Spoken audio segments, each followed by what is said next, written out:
إن الحمد لله نحمده ونستعينه ونستغفره ونعوذ بالله من شرور أنفسنا وسيئات أعمالنا من يهده الله فلا مضل له ومن يضلل فلا هادي له وأشهد أن لا إله إلا الله وحده لا شريك له وأشهد أن محمدا عبده ورسوله يا أيها الذين آمنوا اتقوا الله حق تقاته ولا تموتن إلا وأنتم مسلمون أما بعد فإن أصدق الحديث كتاب الله وخير الهدي هدي محمد صلى الله عليه وسلم وشر الأمور محدثاتها وكل محدثة بدعة وكل بدعة ضلالة wa kullu dhalalatin finnar.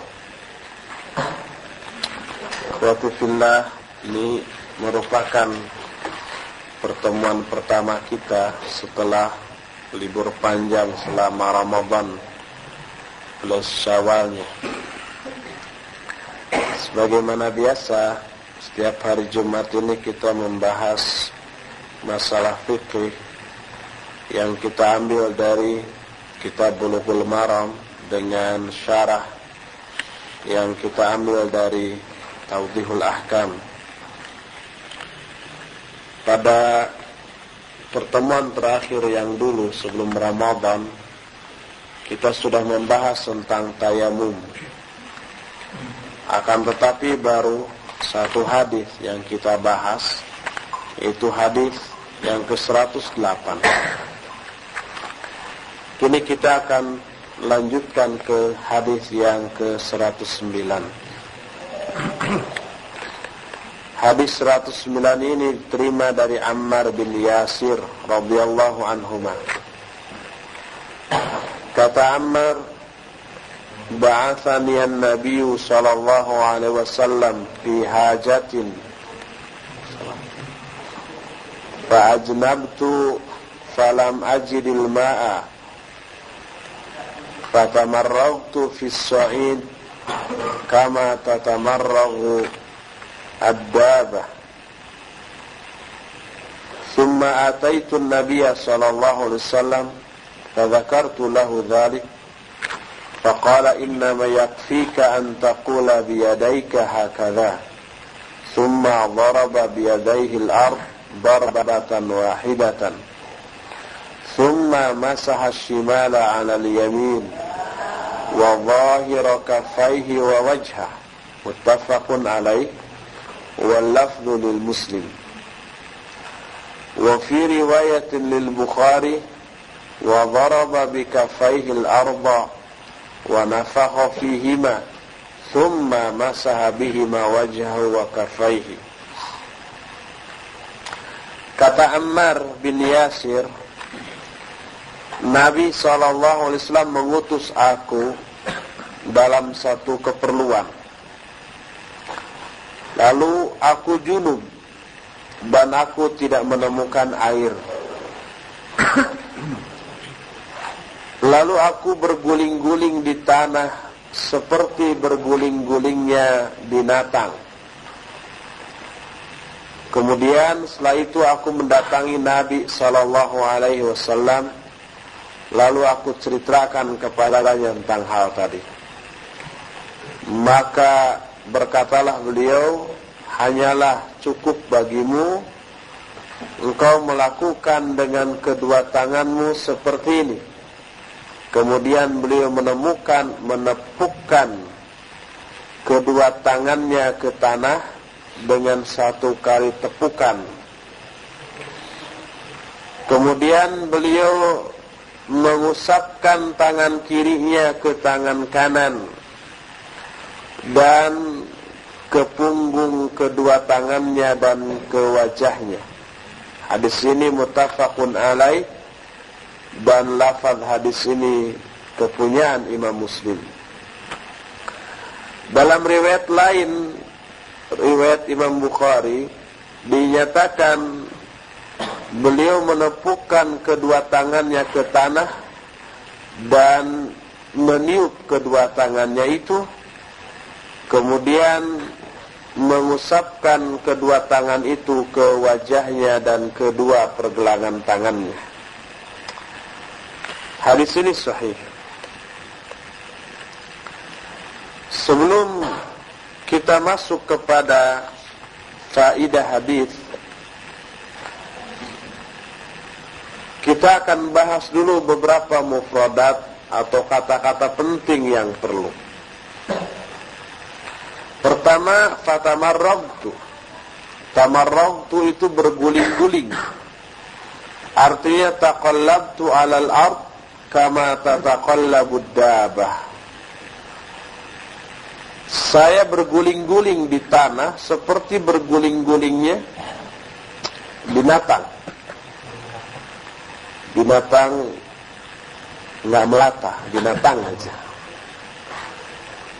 Kalau melata menurut bahasa kita ular gitu ya. Kalau kuda termasuk tidak? Tidak. Karena yang dimaksud binatang daba di sini binatang tunggangan. Nanti dijelaskan. Bas binatang termasuk manusia, termasuk makhluk dabah juga. Artinya yang berjalan di muka bumi. Kenapa Ammar bin Yasir radhiyallahu anhuma berguling-guling di tanah?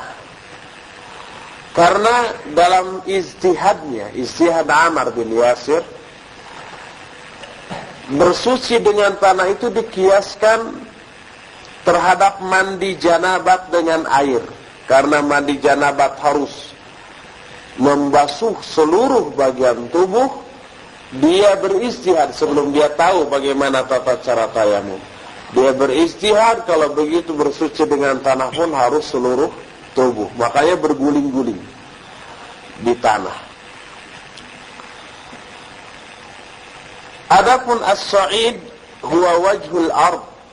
As-sa'id itu artinya permukaan bumi, permukaan tanah. Adapun dabah, kullu ma yadubu 'alal ard. Dabah itu adalah segala sesuatu yang berjalan di muka bumi, yang merangkak di muka bumi, yang berjalan hidup di muka bumi, sebagaimana firman Allah, wa ma min dabbatin fil ardi illa 'ala Allahi rizquha. Tidak ada satupun makhluk yang berjalan di muka bumi kecuali tanggungan Allah lah rezekinya. Kata Syekh Al-Bassam, wa qad ghuliba 'ala ma yurkabu minal hayawan. Wa yusamma bihil mudzakkar wal muannas jam'uhu dawab. Umumnya daba itu ditujukan kepada binatang-binatang tunggangan, semacam kuda atau keledai, unta dan yang sejenisnya. Daba ini bisa untuk mudzakkar, bisa untuk muannas. Dan jamaknya adalah dawab. Dawab itu jamak dari dabah. Tadi dikatakan, kata Nabi SAW, innama yakfika an taqula biyadaika hakadha. Hanyalah cukup bagi kamu untuk, di sini sebenarnya antakula biadaika, agar kamu berkata dengan kedua tanganmu seperti ini. Disebut antakula biadaika, bukan antaf'ala biadaika, tapi antakula. Kalau secara bahasa antakula itu hanya kamu mengatakan, kamu berkata dengan kedua tanganmu. Dalam menjelaskan ini Syekh Al-Bassam berkata, fihi isti'malul qaul fi ma'nal fi'li. Di dalam hadis ini ada penggunaan kata-kata qaul, antaqula, tetapi dengan makna al-fi'l, antaf'al. Itu kamu melakukan dengan kedua tanganmu, begini. Di dalam kamus disebutkan al-fi'lu harakah, bahwa perbuatan itu adalah gerakan. Adapun nafakha, tadi disebutkan setelah menempuhkan kedua tangannya ke tanah, beliau meniup kedua tangan. Sehingga nanti ada pembicaraan apakah meniup kedua tangan itu satu keharusan pada waktu tayamum. Disebutkan di sini nafakha bi fami akhraja minhu rih. Nafakha itu artinya berbuat dengan mulut dengan cara mengeluarkan mengeluarkan angin dari mulut itu. Gimana aja caranya? Asal keluar angin dari mulut itu namanya nafakha atau meniup. Apa maksud Nabi SAW meniup? Apakah menjadi bagian dari perbuatan tayamum? Disebutkan di sini wa arada huna izalata ma 'ala al-yadaini min at-turab li'annahu lam yurid at-tayammum wa inna ma jaa'a bi surati at-tayammum lit-ta'lim. Maksud Nabi SAW meniup kedua tangannya itu untuk menghilangkan tanah yang ada yang menempel di kedua tangannya. Kenapa? Karena beliau tidak bermaksud tayamum sungguhan. Hanyalah beliau memberikan itu sekedar gambaran untuk mengajarkan tayamum. Karena bukan tayamum sungguhan, tanahnya nempel, ditiup dulu agar habis tangannya, kemudian baru diusapkan. Jadi kata Syekh Al-Basyam, meniup itu litaklim saja. Beliau tidak bermaksud tayamum sungguhan, hanya mengajarkan. Makanya dihilangkan dulu kedua tanah yang ada di kedua tangannya. Kata Al-Jauhari awwaluhu al-basq, thumma at-tafal, thumma an-nafas, thumma an-nafakh. Yang keluar dari mulut yang terberat adalah dahak. Kemudian setelah itu barulah ludah. Kemudian setelah ludah barulah apa yang percikan ludah yang muncrat ketika niup. Begitu niup ada juga ludah yang muncrat. Apa namanya di kita tuh? Hujan lokal. Nah baru yang teringan setelah itu adalah angin.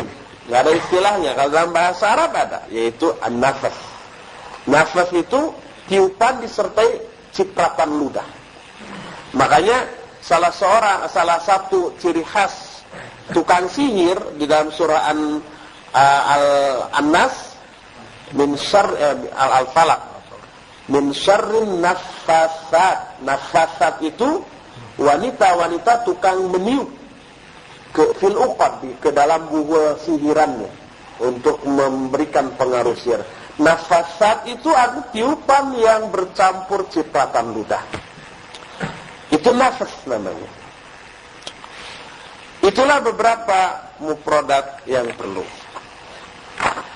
Dari hadis tadi Syekh Abdurrahman bin Abdullah Al-Basyam hafizahullah setidak-tidaknya mengambil 9 faidah dari hadis ini.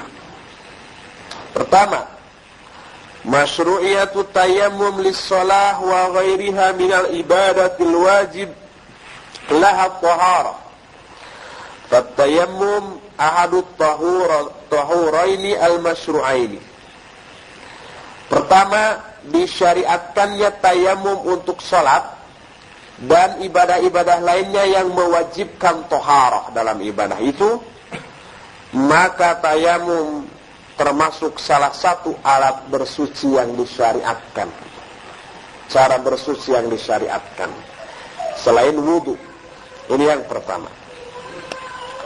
Kedua, bayanu sifati tayammum wa huwa ayyadribal arda biyadaihi darbatan fayamsahu wajhahu bibatini kafaihi wa yamsahu kulla zahiri yaddin bil ukhra sawa'un fil hadatsil asghar awil akbar fasifatuhu wahid.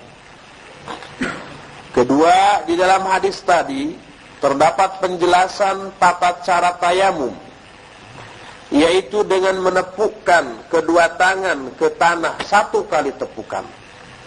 lalu mengusap wajahnya dengan telapak kedua tangan, dan mengusapkan pula telapak tangan ini mengusap punggung tangan yang lainnya.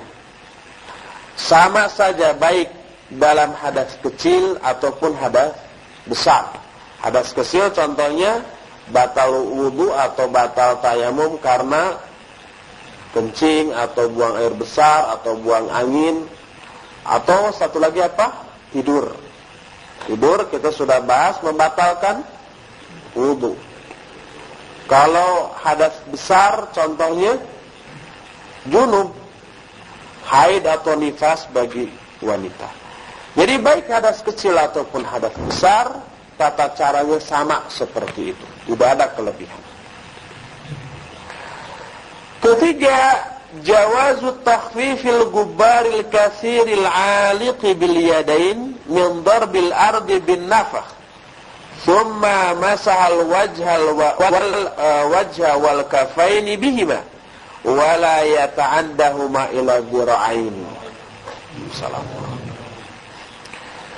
Boleh menyedikitkan gubar, apa gubar, debu atau tanah yang banyak menempel di kedua tangan setelah menepuk tanah dengan cara ditiup. Jadi begitu menepuk banyak menempel, jangankan tanah-tanah kecil, kadang-kadang kerikil-kerikil kecil pun menempel.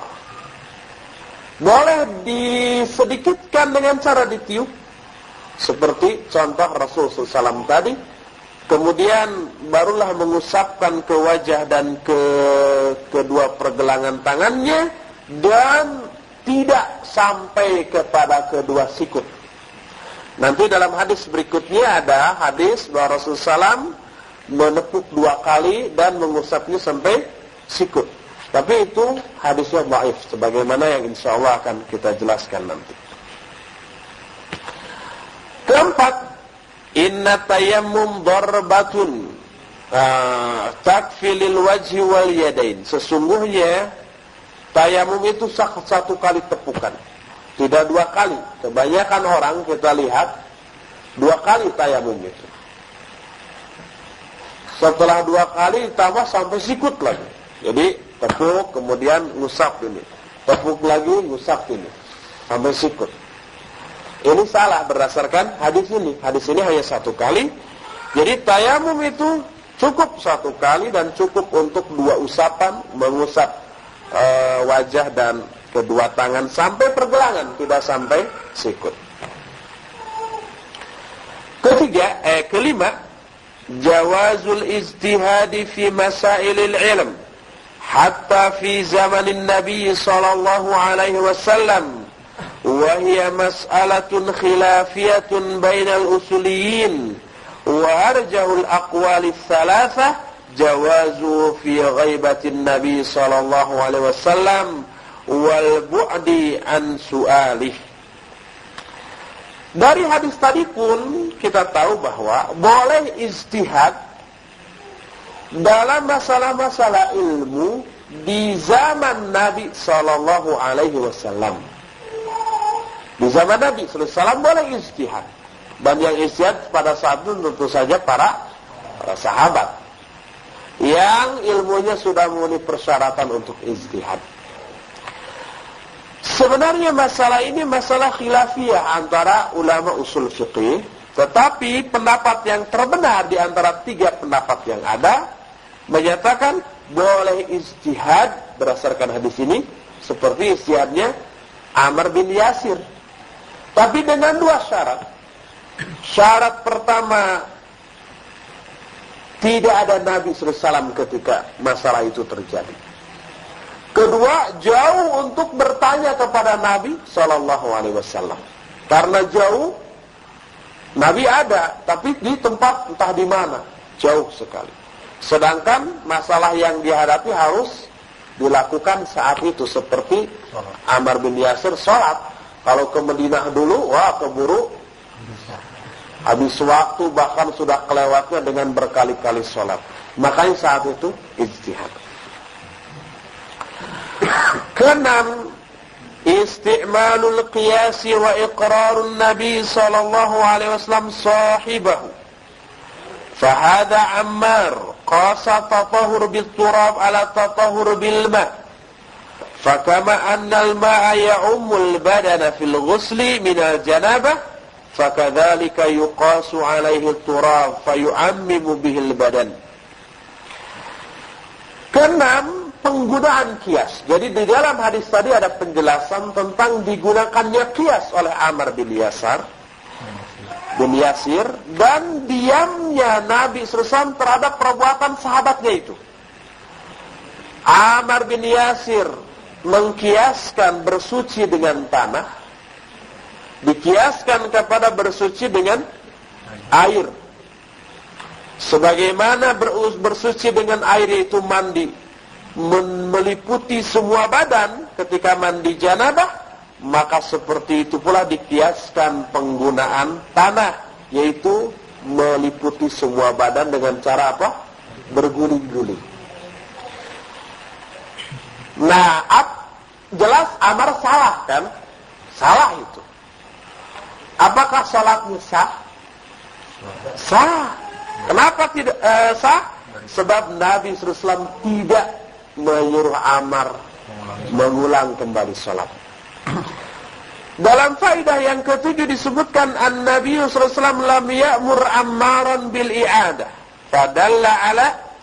Fadalla hadha ala anna man 'abada Allah ala tariqin ghairi masyru'atin jahlan fa innahu yu'allamu li mustaqbali amrih wa la yu'maru biqada'i ma fatahu fi ayyami jahli.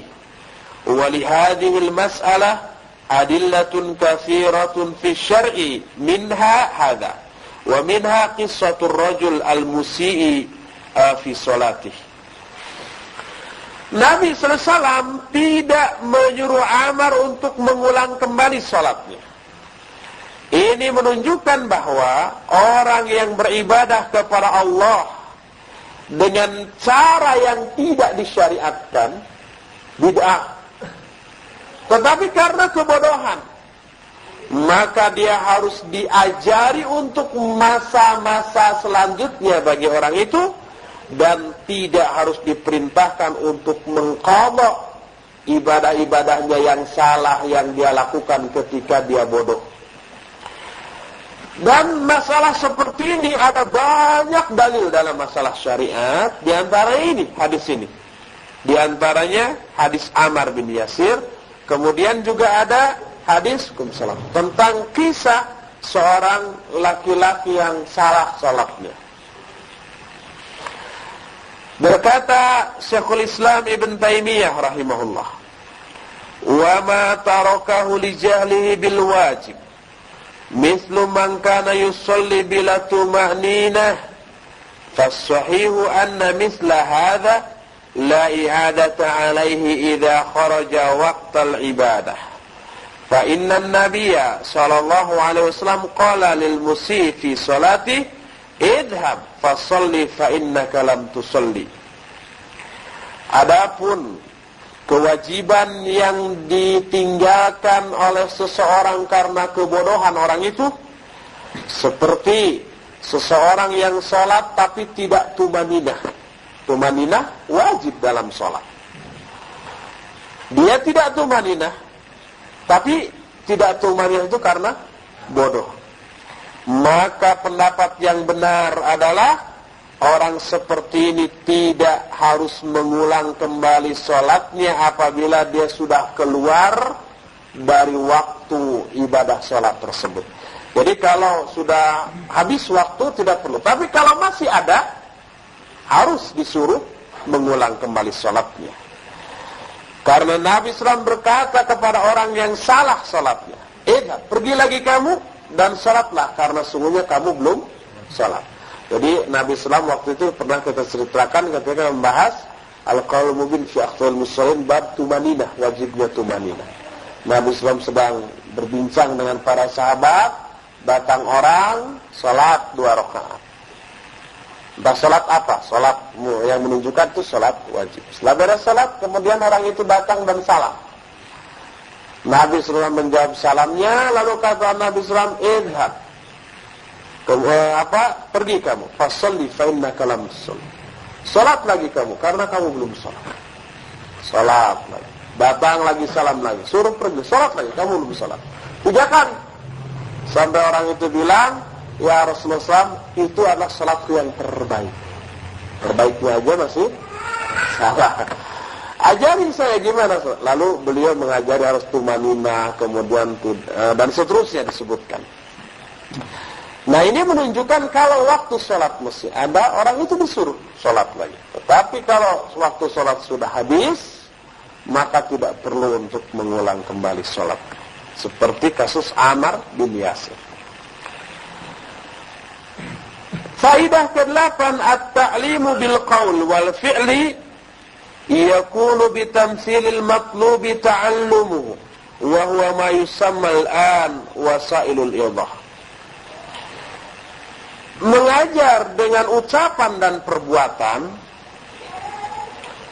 dengan cara memberikan tamsil yang dimaksud oleh pelajaran yang diberikan itu, dengan memberikan demonstrasi, bukan demonstrasi mudhaharah, menuntut ini itu. Maksudnya demonstrasi itu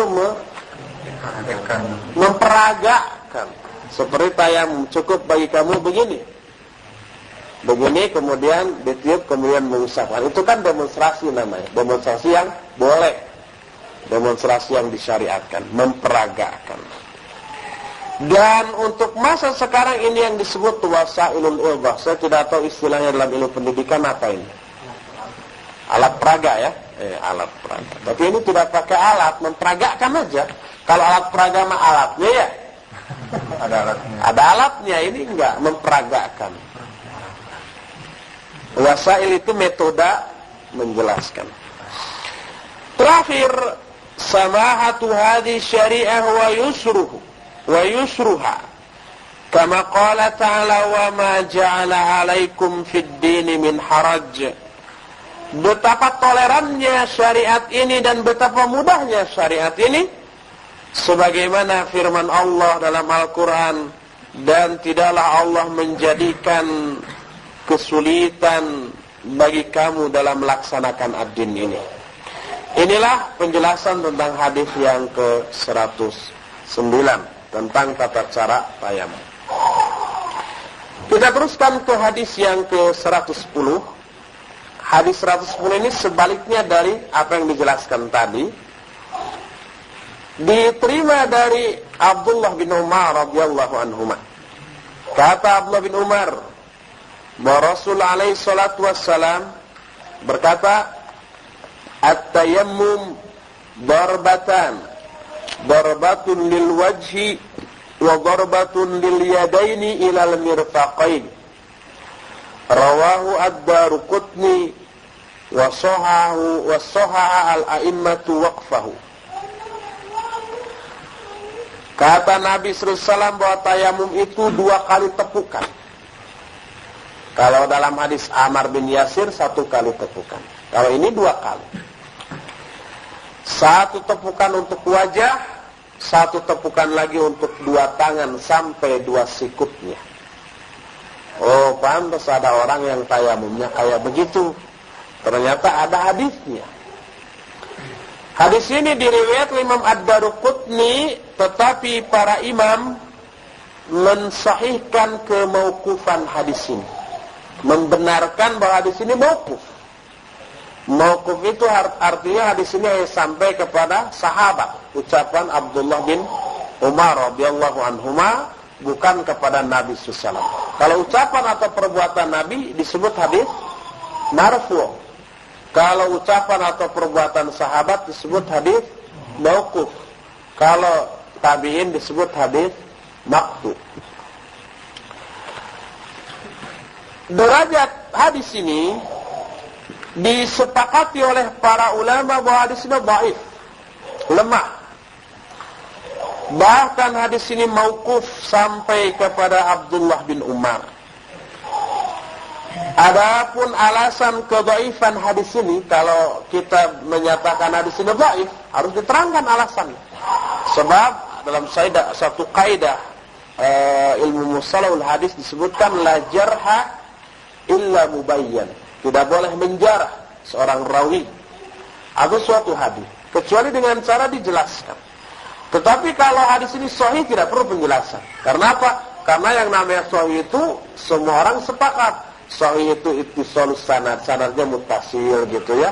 Kemudian para rawinya thiqat dan seterusnya, itu sudah sepakat tentang ta'rif hadis sahih. Tapi kalau hadis dhaif ini banyak macamnya. Ada apakah dhaifnya itu karena mursal? Apakah hadisnya itu karena mudharib? Apakah hadis itu karena mu'dhal? Banyak macamnya. Jadi harus dijelaskan. Tadi dikatakan hadis ini dhaif. Apa alasannya? Berkata al-musannif sebenarnya penyusun kitab Bulughul Maram, yaitu al-Imam Ibnu Hajar al-Asqalani. Imam Ibnu Hajar dalam kitabnya yang lain namanya Fathul Bari. Fathul Bari ini kitab syarah Sahih Bukhari, berisi 14 jilid yang besar-besar. Kata beliau dalam kitab Fathul Bari, al-ahaditsul waridatu fi sifati tayammum lam yasihha minha siwa hadits Ibnu Juhaim wa hadits Ammar wa ma adahuma fa dha'ifun aw mukhtalafun fi raf'ihi warrajih adamu raf'ihi.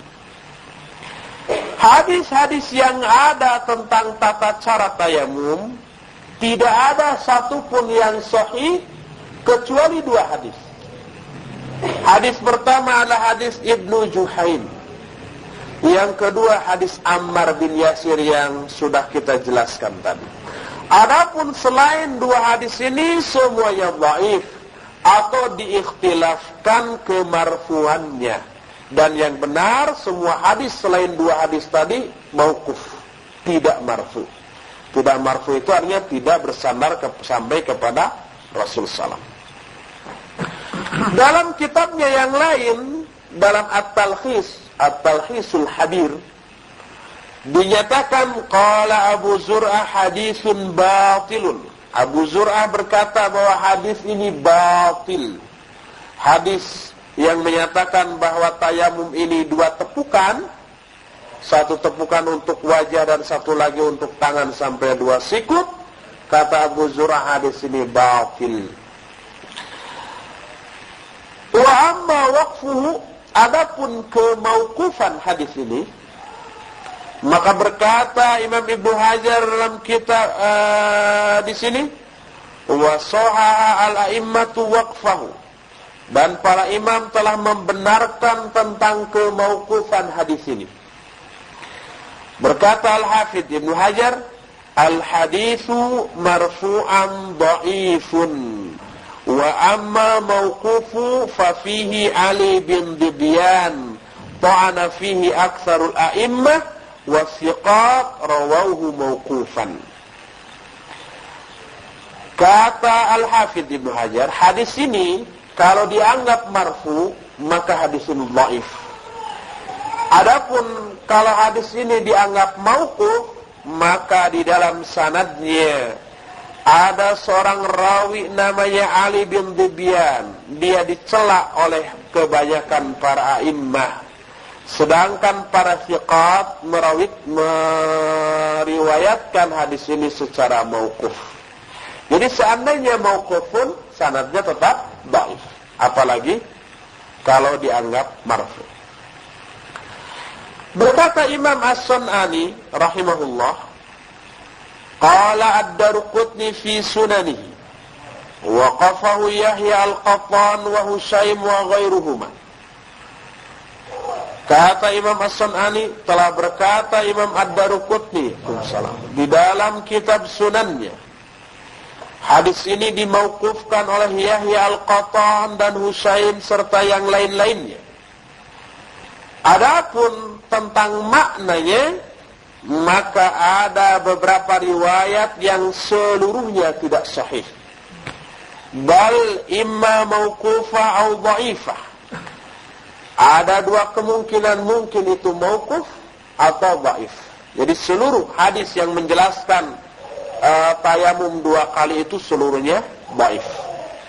Fal umdatu, adapun yang harus dijadikan sandaran dalam hal bertayamum adalah hadis Ammar bin Yasir yang disebutkan tadi, dan ini pun ditegaskan oleh Imam Al-Bukhari di dalam kitab sahihnya. Imam Al-Bukhari dalam kitab sahihnya itu menjelaskan satu bab yang menyatakan bahwa sebagaimana dijelaskan oleh Syekh Al-Albani di dalam kitab Irwaul Ghalil, Imam Bukhari menyatakan bahwa at-tayammum darbah wahidah, bahwa tayamum itu 1 kali tepukan. Ada satu bab dalam kitab at-tayammum yang menjelaskan demikian, yang dijelaskan oleh Imam Bukhari. Sebaliknya dari orang-orang yang mendhaifkan, kita tadi sudah tahu orang-orang yang mendhaifkan. Ada juga ulama-ulama yang mensahihkan hadis ini, mensahihkan hadis tayamum ini 2 kali tepukan. Di antaranya ini disahihkan oleh Al-Hakim dan Al-Zahabi, juga disahihkan oleh At-Tirmidzi, dan di dalam naskah yang lain Imam At-Tirmidzi menghasankan hadis ini. Juga hadis ini dihasankan oleh Imam Az-Zailai, dan kata Syekh Al-Basham, wa 'alal qawli biwaqfihi fa huwa mimma la majala lirra'yi fihi falahu hukmur raf'. Bagi orang yang berpendapat bahwa hadis ini mauquf, maka dalam masalah tayamum tidak ada kesempatan atau tidak ada lapangan, tidak ada kebolehan untuk terlibatnya ra'yu sahabat dalam masalah ini. Makanya walaupun ini mauquf dihukumi hukum marfu. Jadi ada juga yang mensahihkan. Tetapi kita tahu bahwa Imam Al-Hakim, Imam Az-Zahabi, dan Imam At-Tirmidzi oleh para ulama ahli hadis disebut sebagai mutasahhiluna fi tashihil hadis. Orang-orang yang terlalu menggampangkan, memudahkan mensahihkan dalam suatu hadis. Jadi sangat longgar sekali kriteria pensahihan suatu hadis. Sehingga kata Syekh Al-Albani di dalam muqaddimah Tamamul Minnah, bahwa pensahihan mereka, pensahihan Al-Hakim, pensahihan Az-Zahabi, pensahihan At-Tirmidzi tidak boleh dijadikan sandaran tentang kesahihan suatu hadis. Sebab banyak hadis-hadis dhaif tapi mereka sahihkan karena terlalu longgarnya kriteria yang mereka tetapkan dalam mensahihkan suatu hadis. Itulah pembicaraan tentang derajat hadis ini. Dari kesimpulan hadisnya dhaif. Kita melangkah kepada mufradat hadis tentang tayamum. Apa makna tayamum? Sebab dalam hadis ini at-tayamum darbatan. Tayamum ini 2 kali. Ini pernah dijelaskan. Tayamum itu bentuk masdar dari fi'il tayammama. Tayammama yatayammamu tayammuman. Wazan tafa'ala yatafa'alu tafa'ulan. Asal katanya atau fi'il madhi mujarradnya adalah al-amma. Amma ya ummu amman. Arti tayammum secara bahasa adalah al-qasdu, bermaksud, berniat, berkeinginan. Disebutkan ammahu ya ummuhu idza qasada. Kalau ammahu seseorang menginginkannya, ammahu artinya qasadahu, bermaksud kepada hal itu. Disebut tayamum, tata cara menepukkan kedua tangan ke tanah lalu mengusap ke wajah dan kedua tangan, disebut tayamum li'annahu yaqsudu turab fayatamassahu bihi, karena dia bermaksud, mempunyai keinginan atau membutuhkan tanah untuk kemudian dia usapkan. Itu makna tayamum secara bahasa.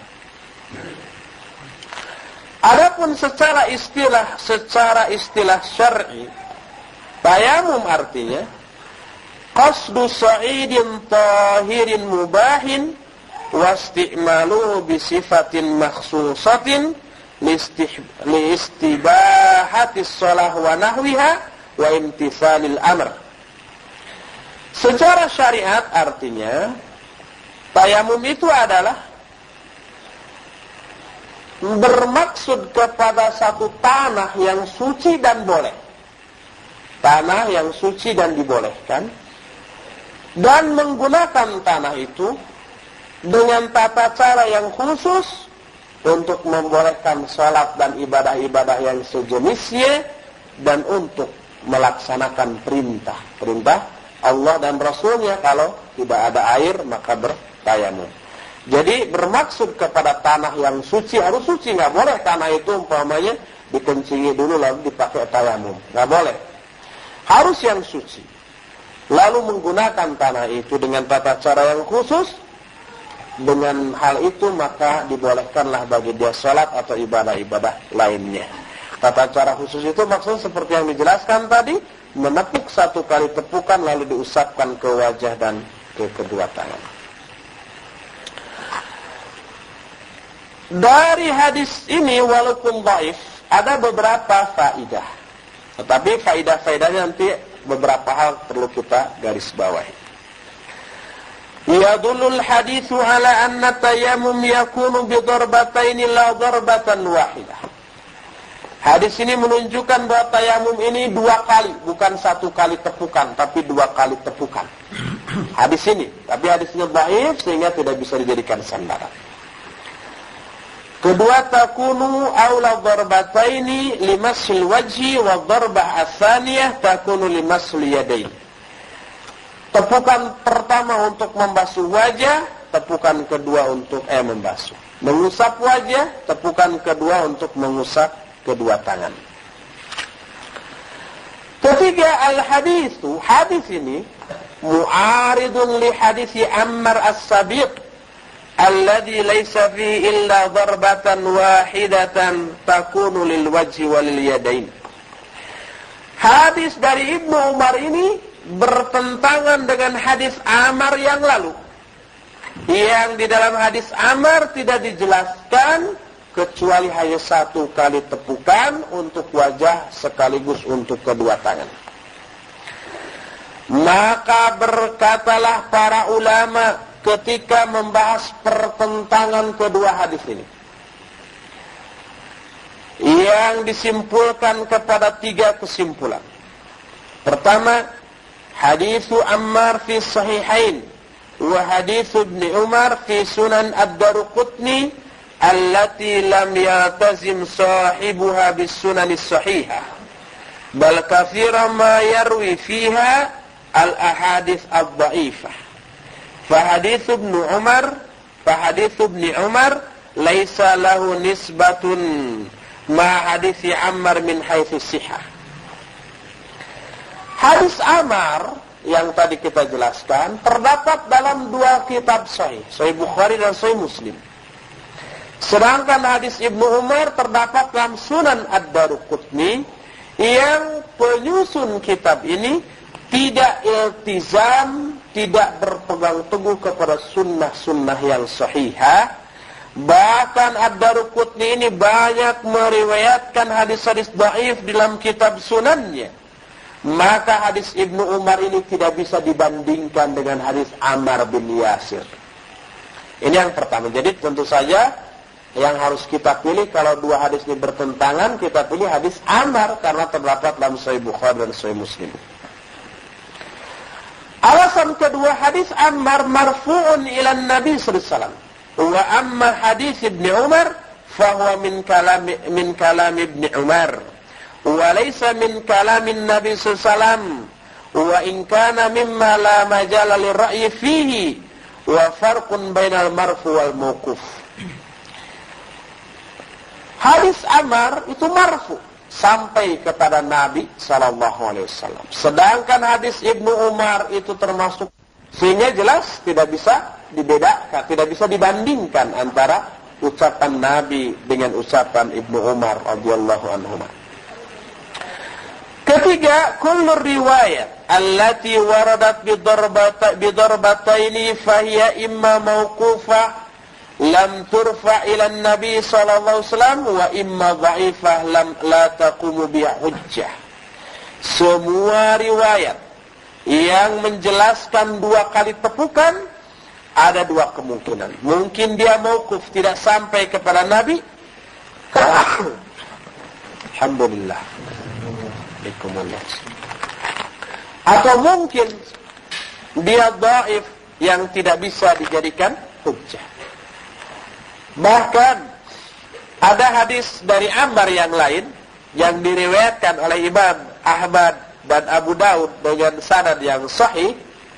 Nabi SAW menyatakan at-tayammum darbatun lil wajhi wal kaffaini, bahwa tayamum itu satu tepukan untuk wajah dan untuk 2 tangan. Hadis ini diriwayatkan Imam Abu Daud dalam kitab Sunannya, hadisnya nomor 327. Imam Ahmad meriwayatkan dalam kitab Musnadnya juz 4 halaman 263. Demikian juga Imam At-Tirmidzi, Imam Ad-Daruqutni, Imam Ad-Darimi, Imam At-Tahawi, Al-Baihaqi dan yang lain-lainnya dengan sanad yang sahih. Ini dijelaskan secara rinci tentang takhrijnya oleh Syekh Muhammad Nasir Al-Albani di dalam kitab Irwaul Ghalil juz yang pertama halaman 185, hadisnya nomor 161. Hadis ini sahih yang menyatakan bahwa tayamum itu 1 kali tepukan. Berdasarkan hal itu, maka jelas hadis Ammar bin Yasir dengan hadis Ibnu Umar 2 hadis yang tidak bisa dibandingkan. Berkata Ibnu Abdul Bar, al-atharul marfu'ah darbatun wahidatun wa ma ruwiya min darbataini fa kulluha mudharibah. Wa qala Abu Zur'ah an hadis Ibnu Umar haditsun batilun. Wa qala Ibnu Al-Qayyim lam yasihha syai'un fi darbataini. Wa qala Al-Albani wa fi darbataini ahadits wa hiya ma'lulah. Kata Ibnu Abdul Bar, asar-asar yang marfu, hadis-hadis yang marfu tentang tayamum hanya 1 kali tepukan. Adapun hadis yang diriwayatkan 2 kali tepukan semuanya idtirab, goncang. Kata Abu Zur'ah tentang hadis Ibnu Umar, hadis itu batil. Kata Imam Ibnu Qayyim, tidak ada satupun hadis yang sahih tentang 2 kali tepukan. Kata Syekh Al-Albani, tentang 2 kali tepukan ada hadis-hadis yang lemah dan ma'lulah. Ma'lulah itu yang berpenyakit, yang berilat. Oleh karena itu, kata muallif, fas-sahih fi hadzal bab wal 'umdatu huwa haditsu Ammar wa bihi jazama al-Bukhari. Dijadikan sandaran adalah hadis Ammar. Hadis Ammar itu berapa kali tepukan? 1 kali. Dan ini dikuatkan oleh Al-Bukhari dalam kitab sahihnya. Beliau berkata bab at-tayammum lil wajhi wal kaffain. Juga berkata Imam Ibnu Hajar dalam kitab Fathul Bari, inilah yang wajib dan mencukupi. Berkata Imam Ahmad, man qala inna tayammuma ilal mirfaqaini fa innama huwa syai'un zadahu min indih. Siapa orang yang berkata bahwa tayamum itu sampai 2 sikutnya, maka itu hanyalah tambahan dari diri dia sendiri, bukan dari hadis. Jadi berdasarkan semua penjelasan itu, tayamum ini hanya 1 kali tepukan dan hanya sampai pergelangan, tidak sampai sikut. Sampai-sampai Imam Ahmad menyatakan siapa yang berkata sampai sikut, itu hanya tambahan dari dirinya sendiri, bukan didasarkan kepada hadis yang sahih. Inilah penjelasan tentang hadis yang ke-110 sebagai lanjutan dari hadis ke-109. Insyaallah hadis-hadis tentang tayamum ini masih sangat banyak sekali. Insyaallah kita lanjutkan nanti Jumat yang akan datang ya. Untuk hari ini cukup sampai di sini, dan sisa waktu yang ada kita akan gunakan tanya jawab. Alhamdulillah. Ya, Allah. Ini pada perbandingan antara hadis yang Ammar bin Yasir dengan Ibnu Umar, pada bagian kedua ini dia membandingkan antara hadis yang dari Ammar bin Yasir itu langsung dari Rasulullah marfu'. Iya. Kemudian pada hadis pada hadis Ibnu Umar ini katakan bahwa hadisnya itu hanya qaul Ibnu Umar saja. Nah, ini apakah benar kata-kata seperti ini? Sedangkan kita lihat pada yang sebelumnya bahwa Al-Hafidz itu mendhaifkan hadis ini dan dikatakan ada Ali bin Dibian yang para ulama itu banyak ulama mencela dia gitu. Apakah benar kaulnya apa? Ibnu Umar gitu. Jadi kan ada dua kondisi yang berbeda. Iya. Pertama, memang penjelasan para ulama ini hadisnya mauquf. Oleh karena mauquf, maka pasti hadis ini hanya merupakan ucapan Abdullah bin Umar radhiyallahu anhuma. Ini yang pertama. Apakah benar Abdullah bin Umar berkata demikian? Yang ini masalah yang tauqifi. Tauqifi itu satu urusan yang harus ditetapkan berdasarkan kalamullah atau kalam Rasulnya sallallahu alaihi wasallam. Masalah tata cara ibadah tayamum. Apa mungkin Abdullah bin Umar berkata seperti itu? Berkata yang menyalahi atau dengan perkataan yang tidak disandarkan kepada Allah dan Rasulnya. Nah, tadi dikatakan sekalipun ini mauquf, tapi diragukan benar nggak ucapan Abdullah bin Umar.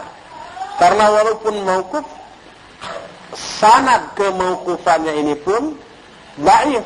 Karena ada seorang rawi yang namanya Ali bin Dibian yang dicela oleh para a'immah, oleh kebanyakan para ulama. Oleh karena itulah, maka kalau suatu hadis dhaif, tidak boleh kita yakini itu ucapan Rasul SAW.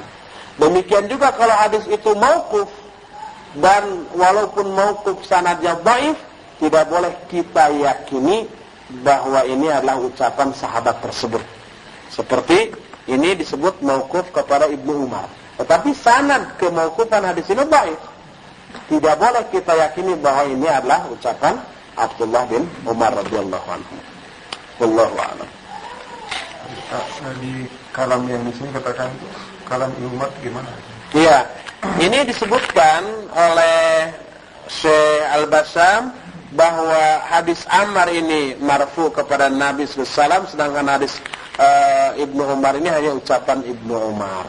Ini memang satu ikhbar namanya, bukan mustalah yang sabit. Berbeda antara menetapkan istilah yang tetap dengan ikhbar. Ikhbar itu hanya mengabarkan seperti Allah itu wujud. Allah itu wujud dalam arti ada, itu ikhbar. Tapi tidak menetapkan sifat wujud bagi Allah Subhanahu wa ta'ala. Itu boleh. Itu ikhbar. Apakah Allah wujud? Ada? Ya ada. Ini ikhbar. Tapi tidak musbit, tidak menetapkan sifat wujud tersebut bagi Allah Subhanahu wa ta'ala. Ini pun demikian, ya.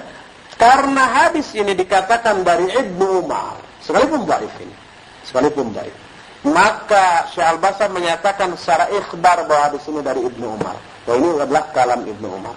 Tetapi dikatakan bahwa hadis ini dhaif. Dan kedhaifannya juga dikutip oleh Al-Bassam di dalam pembukaan atau pembahasan hadis ini. Jadi ini saya menduga ini. Betul-betul menduganya bahwa Syekh Al-Bassam menyatakan begini lil ikhbari faqat, untuk mengabarkan saja, bukan untuk isbat menetapkan bahwa ini adalah ucapan Ibnu Umar radhiyallahu anhu. Apakah syarat kunut nazilah masih berlaku? Masih. Kunut nazilahnya masih terus sampai hari kiamat. Syaratnya juga masih.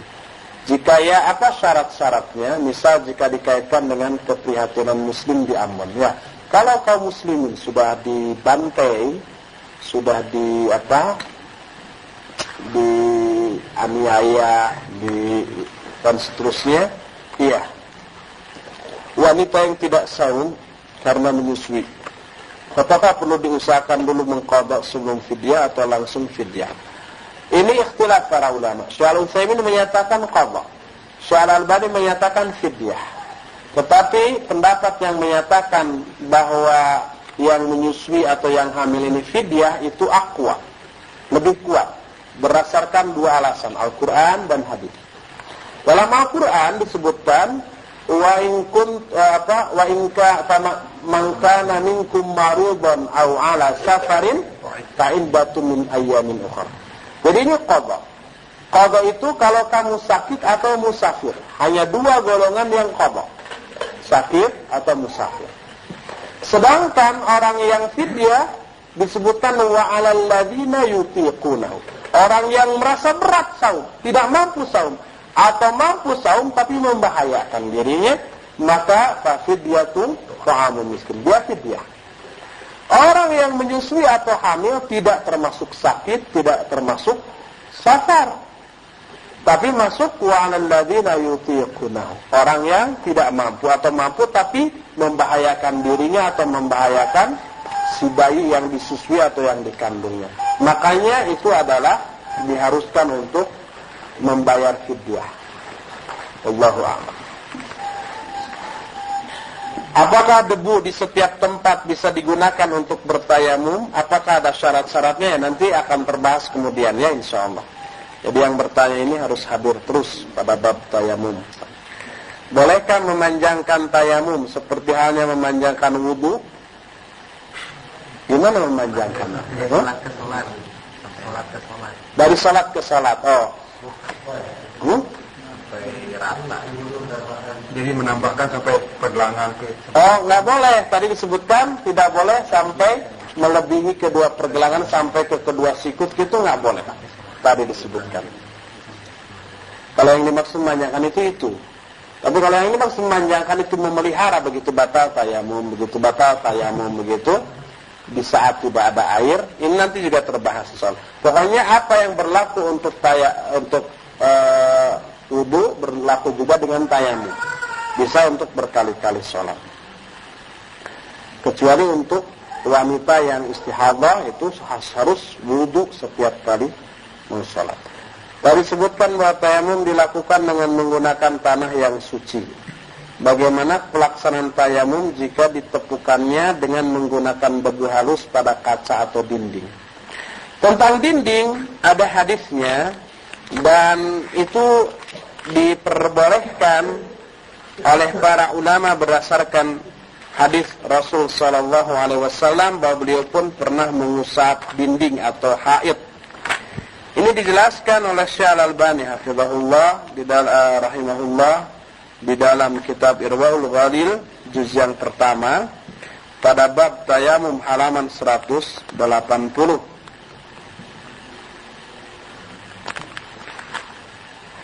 Pertama, hadisnya nomor 151. Annan Nabi sallallahu alaihi wasallam tayammama li raddis salam. Nabi sallallahu bertayamum untuk menjawab salam. Nah, kemudian dijelaskan bahwa tayamumnya itu ke haid. Haid itu benteng atau dinding. Dan hadis itu sahih, diriwayatkan oleh Imam Bukhari dan Imam Muslim. Jadi kalau ke dinding itu boleh. Mana tadi haid? Nah, kemudian di hadis nomor 157 Nabi SAW menyatakan dinyatakan daraba biyadihil haid wa masaha wajhahu wa yadayhi. Nabi SAW menepukkan kedua tangannya ke dinding, ke benteng, kemudian beliau mengusapkan kedua tangan itu ke wajahnya dan ke kedua tangannya. Hadis ini sahih sebagaimana yang sudah dijelaskan tadi. Dalam hadis yang awal tadi, bahkan menyebutkan bahwa anak itu hanya untuk taklid hadis. Tapi berarti di sini saya memahami bahwasanya boleh kita tidak menyebutkan itu. Tapi beliau menyebutkan di sini dengan menyebutkan. Ya, artinya boleh. Di poin yang ke berapa itu pun boleh. Tidak wajib.